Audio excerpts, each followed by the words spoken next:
On Friday, Israeli Prime Minister Benjamin Netanyahu said any decision by the International Criminal Court, which is investigating Hamas's October 7th attacks and Israel's military assault on Gaza, would not affect Israel's actions, but would set a dangerous precedent. We're going to break that down now with Doug Herbert, who joins me on set. Doug, just to start first, we have to explain that this is, at this point, just media speculation. There's no official confirmation from the ICC, but Israeli officials are acting as they are about to get some sort of warrant against them. Yeah, well, first of all, it is, at this point, like you said, media speculation. That is based on reports in various press outlets, including the New York Times, including the Israeli press. But there's also no reason to believe that these sources are just whistling in the wind. This is speculation based on people who are very close to the matter, very well informed, which lends credence to the possibility, as you said, that the ICC, the International Criminal Court, is allowed to act. Now, first, the ICC must be distinguished from the ICJ, the International Court of Justice. The ICC is the only international permanent court that can pursue individuals as opposed to countries, right?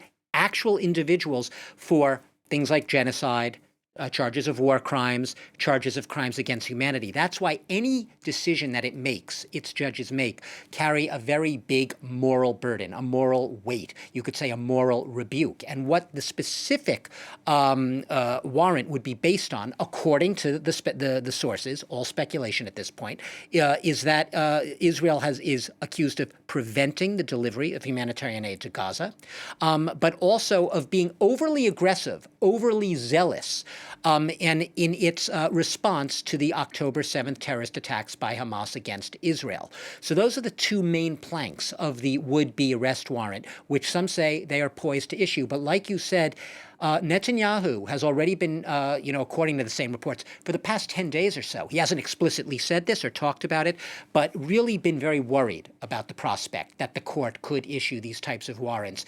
And to the extent that some of these reports suggest that Israel's decision-making is already being informed by the possibility of this warrant. That is, it's like Minority Report. The crime hasn't happened yet, but the actions of the would-be accused already reflect the possibility of that accusation coming down the line. So in other words, the Israeli leaders are reportedly already moderating or or making more moderate their actions based on the possibility of this, perhaps to mollify the judges. Remember, 3 judges on the panel of the ICC have to give their clearance in order for an arrest warrant to be issued. That has reportedly, that process, that phase has been complete, which is why there's a lot of speculation that it is imminent that some kind of warrant could come down the line, naming perhaps Netanyahu, naming his defense minister, Yoav Gallant, and perhaps also the chief of the Israeli Defense Forces, Halevi.